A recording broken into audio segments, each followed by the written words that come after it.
நமசிவாய. ஜூலை 21ஆம் தேதி 365 டே மணி சேலஞ்சில் நீங்கள் சொல்ல வேண்டிய மந்திரமானது ஓம் தன் பந்தர் சம்பன்னே. ஓம் தன் பந்தர் சம்பன்னே என்கிற மந்திரத்தினை நீங்கள் சொல்லி வர வேண்டியதுன்னு வச்சுக்கோங்களேன். 51 முறை சொல்ல வேண்டியது. இந்த ஒரு மந்திரத்தினை காலையில் 5 மணிலேருந்து 6 மணி வரைக்கும் அல்லது ஈவினிங் 5 மணிலேருந்து 6 மணி வரைக்கும் சொல்லுவதுங்கிறது வந்து ரொம்ப ரொம்ப அதிகப்படியான ஒரு பலன் தரக்கூடியதாக இருக்கும். மெரூன் கலர் கையில் வச்சுட்டு சொல்லுங்க.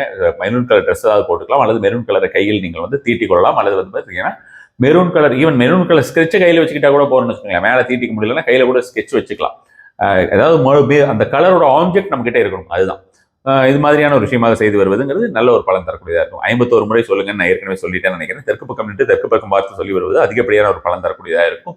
கருப்பு எள்ளு இருக்கு இல்லையா, கருப்பு எல்லை இந்த ஒரு நாளில் நீங்கள் கேரி பண்ணிட்டு போங்க. அதாவது சின்ன பிளாக் கவரில் போட்டு உங்களோட ஏதாவது ஒரு பர்ஸ்லையோ அல்லது வந்து உங்களோட பேக்லையோ போட்டுக்க வேண்டியது, அவ்வளவுதான். இந்த ஒரு நாள்லேயே நீங்கள் வரைய வேண்டிய ஒரு விஷயம் வந்து கோலம் மாதிரி போடுறீங்கன்னு வச்சுக்கோங்களேன். மஞ்சத்தூள்ல இந்த ஒரு நாள்ல கணபதியுடைய படத்தை வரைவதுங்கிறது, கோலமாக வரைவதுங்கிறது ரொம்ப ரொம்ப அதிகப்படியான ஒரு பலன் தரக்கூடியதாக இருக்கும். இல்லைன்னா மஞ்சள் ஸ்கெட்ச் எடுத்து கணேஷாவை வரைவதுங்கிறது நல்ல ஒரு பலன் தரக்கூடியதாக இருக்கும். ட்ரை பண்ணி பாருங்க. அதிகப்படியான ஒரு பலன் தரவுள்ளதாக இருக்கும். நமசிவாய்.